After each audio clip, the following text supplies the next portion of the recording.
चलो करो कंटिन्यू फटाफट। कहां पे थे हम? प्रोवाइजो पढ़ रहे थे इसका। Provided that where more than one registered person are having the same permanent account number. More than one registered person, आप एक से ज्यादा रजिस्टर्ड हो। रजिस्टर्ड पर्सन का मतलब कि अलग अलग स्टेट में भी रजिस्टर्ड हो सकते हो या एक स्टेट में भी ज्यादा रजिस्ट्रेशन ले सकते हो, किसी भी मैनर में आपने रजिस्ट्रेशन ज्यादा ले रखी है और पैन नंबर एक ही है, मतलब एक ही व्यक्ति है उसके पीछे। अच्छा, the registered person shall not be eligible to opt the scheme. कह रहा है कि रजिस्टर्ड पर्सन जो होंगे ये स्कीम नहीं ले पाएंगे, not eligible to opt the scheme under subsection 1 unless, क्या शर्त लगाई? All such registered person opt to pay the tax under that subsection. या तो सभी अगर दे रहे हैं तब तो आप ले सकते हो, लेकिन अगर कोई एक भी नहीं दे रहा होगा तो आप कंपोजिशन स्कीम नहीं ले पाओगे। सिंपल है कि भैया आपको नहीं मिलेगा अनलेस कि आप सभी जाके कंपोजिशन के अंदर रजिस्टर्ड हो जाओ। सभी हो जाओगे तो मिल सकता है, अदरवाइज ऐसा नहीं हो सकता कि कोई रेगुलर स्कीम में और कोई कंपोजिशन स्कीम में तब अलाउ नहीं होगा, फिर आपके सारे रेगुलर में ही काम करेंगे। क्लियर है चीज? चलो छोटा सा प्रोवाइजर था, कुछ खास नहीं। अब इंटरेस्टिंग और अमेंडमेंट वाला एरिया आता है जो कि बात करेगा आपका सबसेक्शन 2A। ये हाईलाइटेड भी है, बोल्ड ऑलरेडी है, तो मतलब ये आपका रीसेंट अमेंडमेंट है। अभी तक हमने पीछे क्या देखा कि भैया सर्विस प्रोवाइडर को नहीं मिलता क्या? कंपोजिशन स्कीम का फायदा सर्विस प्रोवाइडर को नहीं मिलता अनलेस किसको? एक को मिलता है बस, रेस्टोरेंट सर्विस, मतलब शेड्यूल 2 पैराग्राफ 6 क्लॉज बी। ऐसे याद करोगे, वैसे तो याद करोगे नहीं, इसी बहाने याद हो जाएगा। चलो देखो क्या कह रहा है, notwithstanding anything to the contrary contained in this act but subject to provision of subsection 3 and subsection 4 of section 9। किसकी बात कर रहा है ये? रिवर्स चार्ज वाले की। कह रहा है कि भैया इस एक्ट के हम कॉन्ट्ररी नहीं जा रहे, लेकिन हम ध्यान में रखेंगे किसको? रिवर्स चार्ज मैकेनिज्म को। ठीक है sir. A registered person not eligible to opt to pay tax under subsection 1 and subsection 2। कह रहा है क्या कि कोई रजिस्टर्ड पर्सन ऐसा है जो कि सबसेक्शन 1 और 2 के अकॉर्डिंग इसको ऑप्ट नहीं कर पा रहा है, इसको मतलब कंपोजिशन स्कीम को ऑप्ट नहीं कर पा रहा क्योंकि सबसेक्शन 1 कुछ कंडीशन बता रहा है, उसने सर्विस को वहां पे काउंट ही नहीं किया, और 2 भी कुछ कंडीशन बता रहा है। ठीक है sir. Whose aggregate turnover in the preceding financial year did not exceed 50 lakh rupees. साथ ही में पिछले साल का जो उसका टर्नओवर है 50 लाख से कम ही है, मतलब कि 50 लाख से कम है लेकिन तब भी कंपोजिशन नहीं ले पा रहा। ऐसा कौन होगा? Service provider. ट्रेडर को उसने ले लिया, मैन्युफैक्चरर को ले लिया, रेस्टोरेंट को ले लिया, बाकी उसने मना कर दिया कि सर्विस प्रोवाइडर आप नहीं होने चाहिए, मतलब सर्विस प्रोवाइडर को छोड़ दिया। तो कह रहा है कि अगर आप ऐसे व्यक्ति हो जो कि सबसेक्शन 1 और 2 का बेनिफिट नहीं ले पा रहे, मतलब कंपोजिशन स्कीम का बेनिफिट नहीं ले पा रहे एज पर सबसेक्शन 1 सबसेक्शन 2, और आपका जो टर्नओवर है वो 50 लाख से कम है, तब भी नहीं ले पा रहे, फिर क्या होगा?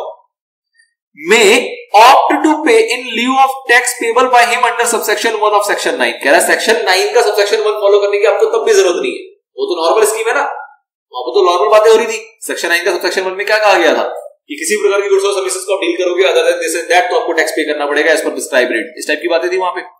कह रहा है आपको तब भी वो ऑप्शन लेने की आवश्यकता नहीं है। An amount of tax calculated at such rate may be prescribed but not exceeding 3% of the turnover in the state और turnover in unitary if he is not. अब रुक जाओ, इससे पहले यहां तक समझो क्या कह रहा है कि भैया आपको सबसेक्शन 1 और 2 के अकॉर्डिंग आप फुलफिल नहीं कर रहे, आपको पोजीशन में नहीं आ पा रहे, लेकिन आपका जो पिछले साल का टर्नओवर है वो कितना है? 50 लाख से कम है, और आपको सेक्शन 9 का सबसेक्शन 1 फॉलो करने की जरूरत नहीं है। तो आप क्या करोगे? आपके ऊपर टैक्स लगाया जा सकता है आपके टर्नओवर के ऊपर कितना? मैक्सिमम 3%। मैक्सिमम 3% का मतलब क्या हुआ? 3% सीजीएसटी की बात कर रहा है, कुल मिला के कितना हो जाएगा? 6%। और ये इनडायरेक्टली किसकी बात हो रही है?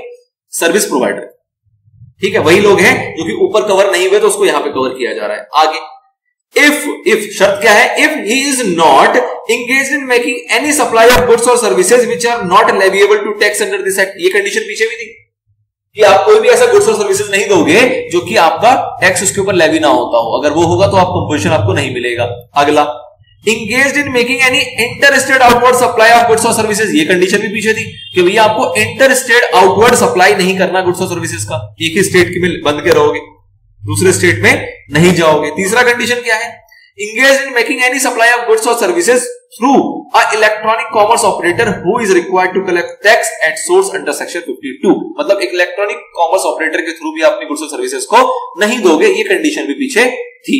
आगे A manufacturer of such goods or supplier of such services as may be notified by the government on the recommendation of the council. ये पॉइंट भी पीछे था कि आप ऐसा भी गुड्स सप्लाई नहीं करोगे या फिर ऐसी भी सर्विसेज नहीं दोगे जिसको कि गवर्नमेंट ने नोटिफाई कर रखा है कि ये देने वाले व्यक्ति को कंपोजिशन स्कीम नहीं मिलता। अगला, a casual taxable person और a non-resident taxable person, इनको भी ये बेनिफिट नहीं मिलेगा। ये लोग नहीं होने चाहिए इसको ऑप्ट करने के लिए। आगे वो वाला प्रोवाइजो सेम आ रहा है, कौन सा वाला जो भी पीछे पढ़ा हमने, क्या, provided that where more than one registered person are having the same permanent account number issued under the income tax act 1961, the registered person shall not be eligible to opt for the scheme under this subsection unless क्या है, all such registered person opt to pay tax under this subsection. या तो सारे registered हो जाए, otherwise एक अकेले को नहीं मिलेगा। आई बात समझ में? तो सबसेक्शन 2A जो आया वो किसके लिए आया, सर्विस प्रोवाइडर वालों के लिए आया कि भैया अगर तुम्हारी जो टर्नओवर है, एग्रीगेट टर्नओवर है वो 50 लाख से कम है और तुम सर्विस प्रोवाइडर हो, इसलिए सबसेक्शन 1 और 2 ने तुम्हें बाहर कर दिया है और तुम चाहते हो कि नहीं कंपोजिशन का फायदा उठाएं, कंपोजिशन स्कीम का फायदा उठाएं। यहाँ पे भी कंप्लायंस बर्डन कम आए और हम छोटे व्यापारी हैं, ऑल्दो हम सर्विस नहीं, सॉरी गुड्स नहीं देते, हम क्या देते हैं, सर्विसेज देते हैं। अब इसके एग्जांपल में कौन आते हैं, आपके टेलर हो गए, सर्विस प्रोवाइड कर रहे हैं। जो सैलून होते हैं वो क्या सर्विस प्रोवाइड कर रहे हैं, छोटे मोटे लोग होते हैं, इनको रजिस्टर अगर करवाना पड़ेगा, अगर इनको रजिस्टर तरीके से काम करना है तो इसको बेनिफिट देने के लिए सेक्शन 10 का सबसेक्शन 2A लाया गया, जिसके अंदर कहा गया कि भैया इन लोगों की टर्नओवर भी अगर 50 लाख से कम होगी तो इनको रजिस्टर किया जाएगा अंडर कंपोजिशन स्कीम और टैक्स कितना देना पड़ेगा, मैक्सिमम 3%, और रियलिटी में भी कितना है, 3% ही है। ठीक है, बशर्ते टर्नओवर कितनी होनी चाहिए, 50 लाख। इसको भी क्या 1.5 करोड़ कर दिया गया है। जैसे हमने पीछे देखा कि लॉ में 50 लाख लिखा था, फिर गवर्नमेंट के पास पावर थी कि 1.5 करोड़ कर सकती है, और फिर हमने नोट पे पढ़ा कि कर दिया जा चुका है 2019 के अंदर। क्या इसके अंदर भी ऐसा हुआ है? नहीं, इसमें 50 लाख ही लिखा गया है। इसमें गवर्नमेंट को कोई पावर दे दी क्या? क्या आपने पढ़ा सेक्शन में गवर्नमेंट ने कोई पावर दी कि भैया तो बढ़ा सकते हो? नहीं, तो ना बढ़ाया है ना बढ़ा सकते हैं। आगे देखो, कोई दिक्कत इसके अंदर? मैन्युफैक्चरर के लिए मैक्सिमम रेट कितना है, 1%, ऑल्दो कितना चल रहा है, आधा %। टर्नओवर की लिमिट कितनी है, 1.5 CR। ट्रेडर के लिए कितना है, आधा %। चल भी कितना रहा है, आधा %। टर्नओवर की लिमिट कितनी है, एग्रीगेट टर्नओवर की 1.5 CR। जो आपके क्लॉज बी है, पैरा 6 शेड्यूल 2 वाले, उनके लिए टर्नओवर कितनी है, 1.5 CR की टर्नओवर की लिमिट है, और उनके ऊपर टैक्स कितना लगेगा, 2.5% CGST का। ये तो हो गया सारे ऊपर वाले लोग खत्म। इसके अलावा कौन बच गया, जो भी सर्विस प्रोवाइडर है। तो सर्विस प्रोवाइडर के लिए क्या कहा गया कि तुम भी कंपोजिशन स्कीम ले सकते हो। टैक्स कितना देना पड़ेगा, 3% ऑफ द एग्रीगेट टर्नओवर, और आपका पिछले साल का जो टर्नओवर होगा वो कितना होना चाहिए, 50 लाख से कम, तो आपको ये बेनिफिट मिल जाएगा। और भी कुछ कंडीशन है वो आपने देख ली कि भैया मैन्युफैक्चरर नोटिफाइड गुड्स का नहीं होना चाहिए, इंटर स्टेट नहीं होना चाहिए, ब्ला ब्ला, वो सारी कंडीशन भी, कैजुअल टैक्सेबल पर्सन नहीं होना चाहिए, नॉन रेजिडेंट टैक्सेबल पर्सन नहीं होना चाहिए, ये सारी कंडीशन भी उसको फुलफिल करनी पड़ेगी। आगे बढ़ो, सबसेक्शन नंबर 3 क्या कह रहा है, कह रहा था option availed by the registered person under subsection 1 और subsection 2A as the case में भी। या तो आपने सबसेक्शन 1 के अकॉर्डिंग इस ऑप्शन को अवेल किया है या फिर 2A के अकॉर्डिंग अवेल किया है। Shall lapse with the effect from the day on which his aggregate turnover during a financial year exceed the limit specified under subsection 1 और subsection 2A as the case में भी। क्या कह रहा है, कह रहा है जिस डेट पे आपका जो एग्रीगेट टर्नओवर है करंट ईयर, किस ईयर में, करंट ईयर में, जिस डेट पे भी आपका वो 1.5 CR को क्रॉस कर गया, वैसे ही ये स्कीम का जो बेनिफिट है वो आपका क्या हो जाएगा, चला जाएगा। आपको नॉर्मल स्कीम पे आके टैक्स पे करना पड़ेगा, सारी कंप्लायंसेस करनी पड़ेगी। जो भी बेनिफिट आपको कंपोजिशन स्कीम का मिल रहा है वो नहीं मिलेगा। ये बात कहां आई, सबसेक्शन नंबर 3 के अंदर, कि भैया जिस दिन भी आपका एग्रीगेट टर्नओवर की लिमिट जो है वो आपको प्रिस्क्राइब लिमिट क्रॉस कर गई, which is 1.5 CR in case of subsection 1 और 50 lakh in case of subsection 2A। तो अगर इन दोनों की जैसी भी सिचुएशन हो, आपने जिसके अंदर भी रजिस्टर्ड हो, जो भी आप सर्विसेज या गुड्स के अंदर डील करते हो, आपने जैसे ही प्रिस्क्राइब लिमिट को क्रॉस कर लिया, उसके बाद से आप क्या हो जाओगे, नॉर्मल स्कीम में आ जाओगे। कंपोजिशन स्कीम का जो फायदा वो आपसे छीन लिया जाएगा। अगला subsection, a taxable person to whom the provisions of subsection 1 और as the case may be subsection 2A apply shall not collect any tax from the recipient on supplies made by him, nor shall be entitled to any tax, any credit of input tax। क्या बात बताई, कह रहा है कि भैया अगर तुम कंपोजिशन के अंदर आओगे तो तुम्हें दो बेनिफिट नहीं मिलेगा। एक कि तुम किसी से टैक्स कलेक्ट नहीं कर सकते, मतलब अगर मैं कंपोजिशन के अंदर हूं, मैं आपको 100 रुपए का सामान बेचा कोई, तो क्या मैं आपसे 100 रुपए के ऊपर क्या 1% लूंगा या 5% लूंगा, क्या आपसे टैक्स कलेक्ट करूंगा? नहीं। अगर मैं कंपोजिशन ले रखा है तो मेरे को आपसे टैक्स कलेक्ट नहीं करना, मैं आपको टैक्स इनवॉइस ही नहीं दे सकता। अभी हम इनवॉइस वाला जब चैप्टर पढ़ेंगे तो हमें पता लगेगा कि इनवॉइसिंग किस किस तरीके से होती है। जो कंपोजिशन स्कीम के अंदर होते हैं वो टैक्स इनवॉइस इशू नहीं करते। टैक्स इनवॉइस का मतलब क्या हुआ कि मैं अगर आपको 100 रुपए का सामान बेचूंगा तो 100 रुपए लिखूंगा, इसको बोलूंगा क्या टैक्सेबल वैल्यू, इसके ऊपर टैक्स लगाऊंगा, जोड़ूंगा सीजीएसटी एसजीएसटी जो भी होगा, सपोज करो मैं कह रहा हूं 12%, तो 12 रुपए जोड़ूंगा, टोटल कितना हो जाएगा इनवॉइस वैल्यू 112 रुपए, और ये आप मुझे देके जाओगे। ऐसा होता है टैक्स इनवॉइस। लेकिन कंपोजिशन स्कीम वाले ऐसा इनवॉइस नहीं दे सकते आपको काट के। वो क्या देंगे आपको, वो देंगे आपको bill of supply. Bill of supply में आपसे 1 पैसा चार्ज किया जाएगा, लेट से मैं कहता हूं 100 रुपए, और इसी के अंदर लिखा होगा इंक्लूसिव ऑफ टैक्स। सीधा 100 रुपए मैंने आपसे लिया, इसके अंदर सब जुड़ा जुड़ा है, बात खत्म, आपको कोई मतलब नहीं है उससे। अब वो जो 100 रुपए मैंने आपसे लिया, मैं उसका कितना जमा कर दूंगा, 1%, आधा परसेंट, 2.5% या 6%, जिस कैटेगरी के अंदर मैं रजिस्टर्ड हूं, जो भी मैं काम करता हूं उसके हिसाब से जो भी रेट दे रखे हैं। लेकिन आपसे मैं अलग से 100 रुपए में 6 रुपए जोड़ के नहीं लूंगा कि 6% मुझे टैक्स देना है, या 5% दे रहे हो तो 5% जोड़ के नहीं लूंगा। अरे बात समझ में, अगर मैं कंपोजिशन के अंदर हूं तो पहला नुकसान। दूसरा कि मेरे को कोई इनपुट टैक्स क्रेडिट नहीं मिलेगा। इनपुट टैक्स क्रेडिट आपने समझ लिया था कि मैं अगर सपोज रेस्टोरेंट की सर्विस दे रहा हूं तो मैं कहीं से सामान खरीद के भी लाता हूं, लेकिन सामान जो खरीद के लाता हूं उसके ऊपर मैं टैक्स भी देता हूं। टैक्स देता हूं तो वो मेरा आईटीसी है, लेकिन मैं कंपोजिशन के अंदर हूं, इसलिए उस आईटीसी को माइनस करने का मौका आपको नहीं मिलेगा, क्योंकि आप छोटे व्यापारी हो, आप इतनी दस्तावेज मेंटेन ही नहीं कर सकते, कितना खरीदा कितना बेचा, क्या प्लस क्या माइनस घटाओ, कैलकुलेशन करो, इतनी मेहनत करनी नहीं। आप तो सीधा सीधा ध्यान रखो कितना बेचा, क्वार्टरली जितना आपने पूरे क्वार्टर में सेल किया उसके ऊपर 1% या 2.5% या 6% जैसा भी है वो आप जमा करो जयराम जी। क्लियर है? तो क्या बात बताइए यहां पे सबसेक्शन 4 में, a taxable person to whom the provision of subsection 1 और as the case may be subsection 2A apply shall not collect any tax from the recipient of supplies. Recipient से आप कोई भी कलेक्ट टैक्स नहीं करोगे, nor shall be entitled to any credit of input tax. आपको कोई भी input tax के लिए आप एंटाइटल्ड नहीं हो, आपको नहीं मिलेगा। कोई दिक्कत नहीं। सबसेक्शन नंबर 5 देखो, if the proper officer has reason to believe that taxable person has paid tax under subsection 1 or subsection 2A as the case may be despite not being eligible, क्या कह रहा है कि भैया जो प्रॉपर ऑफिसर होता है, प्रॉपर ऑफिसर का मतलब क्या हुआ कि जीएसटी ऑफिसर डिपार्टमेंट का ऑफिसर है, इसके बारे में भी अलग से थ्योरी आएगी, बट फिलहाल ये समझो कि गवर्नमेंट का कोई बंदा है जो डिपार्टमेंट ने अलॉट कर रखा है, जो गवर्नमेंट डिपार्टमेंट के लोग बैठे होते हैं जो आप पे नजर रखते हैं। तो क्या कह रहा है कि अगर प्रॉपर ऑफिसर जो है उसको ऐसा लगता है कि भैया आपने टैक्स पे किया है, किसके अकॉर्डिंग, सबसेक्शन 1 के अकॉर्डिंग, मतलब आधा % या 5% या 1% जैसा भी है, और सबसेक्शन 2A के अकॉर्डिंग मतलब कितना 6%, डिस्पाइट नॉट बीइंग एलिजिबल। लेकिन आप एलिजिबल थे ही नहीं, मतलब आप कंपोजिशन स्कीम में एलिजिबल नहीं थे, लेकिन आप कंपोजिशन स्कीम के हिसाब से टैक्स पे किए जा रहे हो। अगर ऐसा लगता है, ऐसा शक होता है आपके ऊपर, तो क्या होगा, such person shall in addition to any tax that may be payable by him under any other provision of this act be liable to a penalty। be liable to a, जो टैक्स है वो तो देना ही है, जो tax आपको सही तरीके से देना चाहिए था वो तो आप दोगे ही दोगे। मतलब क्या हुआ कि सपोज करो आप कोई सेल करते हो, आप कोई सेल करते हो गुड्स का, उसके ऊपर नॉर्मली टैक्स लगता है 18%, लेकिन आपने क्या कहा, आपने कहा जी मेरी टर्नओवर 1.5 करोड़ से कम है तो मैं तो इसके ऊपर सीधा सीधा 1% देके जयराम जी की, तो आप टैक्स छुपाने की कोशिश कर रहे हो। ऑल्दो आपकी टर्नओवर सपोज 5 करोड़ रुपए है, तो उस किसमें क्या कहा जा रहा है कि भैया आपसे 18% तो लिया ही जाएगा अगर पकड़े गए तो, साथ ही में इसके ऊपर क्या ली जाएगी और क्या लगाई जाएगी, पेनल्टी।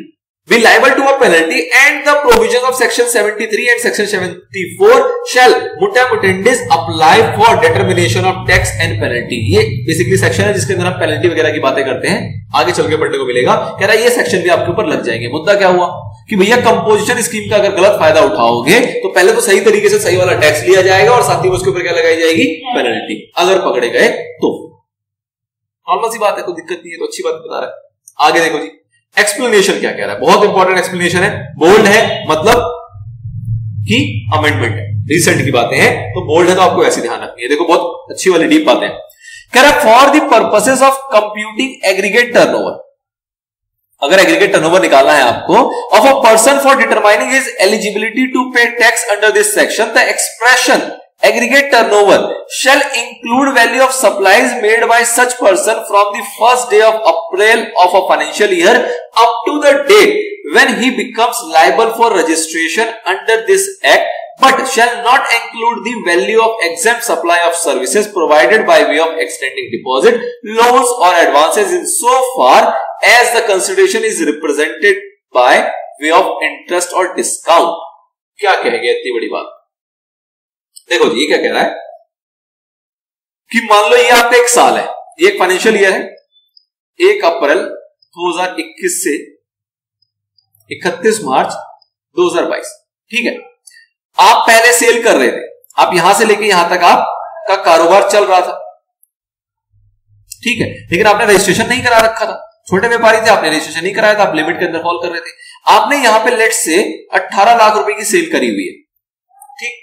अब इस डेट पे आपने रजिस्ट्रेशन कराया, इस डेट पे आपने रजिस्ट्रेशन कराया, लेट से हम इसको कह लेते हैं 1 अगस्त 2021, 1 अगस्त 2021 को आपने रजिस्ट्रेशन कराया। यहां से लेके आपने यहां तक में जो सेल किया है, वो सपोज सेल किया है कितना, वो आपने सेल किया 30 लाख, ठीक है। तो क्या आप कंपोजिशन स्कीम के लिए एलिजिबल हो अगर लिमिट 50 लाख है तो, ठीक है। आपने 40 लाख किया, अब एलिजिबल हो?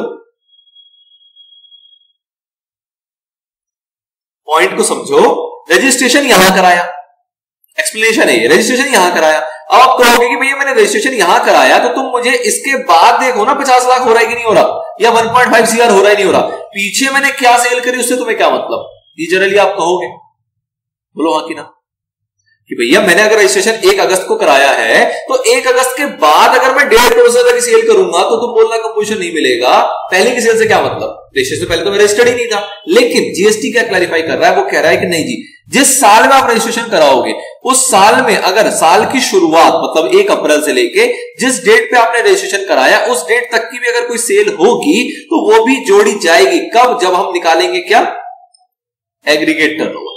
किस पर्पस के लिए? इस सेक्शन के पर्पस के लिए। इस सेक्शन में हमें पर्पस से बार बार एग्रीगेट टर्नओवर निकालना पड़ेगा। अच्छा, क्या इस वाले टर्नओवर पे हम टैक्स लेंगे? 40 + 18 क्या 58 लाख पे आपके ऊपर टैक्स लिया जाएगा? नहीं, टैक्स तो 40 लाख पे लिया जाएगा, क्योंकि रजिस्ट्रेशन के बाद जो आप सेल करोगे टैक्स उसमें लिया जाएगा। लेकिन पीछे भी जो आपने उस साल के अंदर सेल करी है, अगर मेरे को एग्रीगेट टर्नओवर की बेनिफिट देने के लिए आपको वो कैलकुलेट करना पड़ेगा, तो पीछे की टर्नओवर भी हम कैलकुलेट करके चलेंगे। बात समझ में आ रही है? भैया एग्रीगेट टर्नओवर की जहां जहां कैलकुलेशन होगी, अगर आपने ड्यूरिंग द ईयर रजिस्ट्रेशन कराया तो जिस डेट में आपने रजिस्ट्रेशन कराया और उससे पहले का 1 अप्रैल, इस पीरियड में भी अगर आपने कोई सप्लाई करी हुई है तो वो सप्लाई भी आपकी एग्रीगेट टर्नओवर के अंदर जुड़ेगा।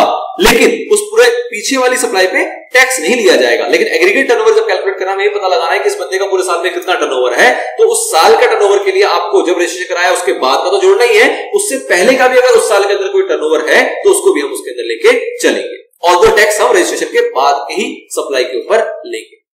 क्लियर? साथ ही में एक कंडीशन और क्या आई कि भैया आपका एग्जेम्प्ट सप्लाई जो होगा वो नहीं जुड़ेगा। कौन सा वाला एग्जेम्प्ट सप्लाई जो हमने पीछे भी पढ़ा था? कौन सा? Extending deposit, loans and advances, जिसके बदले आपको क्या मिलता है? इंटरेस्ट और डिस्काउंट। तो वो वाला अगर आपका एग्जेम्प्ट सप्लाई है तो वो इस पर्पस में काउंट नहीं होगा। वो तुमने पीछे भी देखा था, वहां भी काउंट नहीं हो रहा। क्लियर है बात? तो एक्सप्लेनेशन 1 किसकी बात कर रहा है? टर्नओवर की। और एक्सप्लेनेशन 2 किसकी बात कर रहा है? उस टर्नओवर के ऊपर के टैक्स की। मैंने दोनों बात बता दी है, पढ़ लो फटाफट से। For the purposes of computing aggregate turnover of a person for determining his eligibility to pay tax, क्या कर रहे हैं कि हम कंप्यूट कर रहे हैं क्या उसका एग्रीगेट टर्नओवर। किस लिए? ताकि हम ये डिटरमाइन कर सके कि उसकी एलिजिबिलिटी है कि नहीं, इस सेक्शन के लिए वो एलिजिबल है कि नहीं, उसके लिए हम उसका टर्नओवर चेक कर रहे हैं। The expression aggregate turnover shall include, कह रहा है इसके अंदर इंक्लूड किया जाएगा क्या? Value of supplies made by such person, कहां से कहां तक? From 1 April, first day of April of a financial year up to the date when he becomes liable for registration. मतलब 1 अप्रैल से लेकर जिस डेट को उसने रजिस्ट्रेशन कराया उस डेट तक का भी जो टर्नओवर होगा वो भी आपका इंक्लूड किया जाएगा under this act. But shell not include the value of exempt supply को हम इंक्लूड नहीं करेंगे। कौन सा वाला? जो कि service provided by way of extending deposit, loans और एडवांस है, जिसके बदले आपको क्या मिलता है?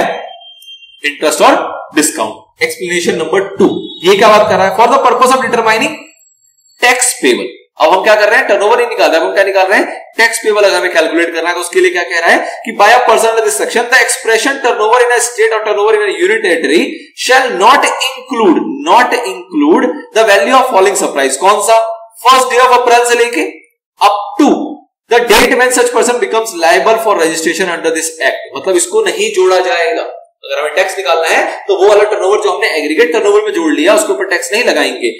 और exempt supply of services provided by way of extending deposit loans or advances so far as the consideration is represented by way of interest or discount। तो ये तो हमने एग्रीगेट टर्नओवर में नहीं जोड़ा था, कोई नई बात है क्या?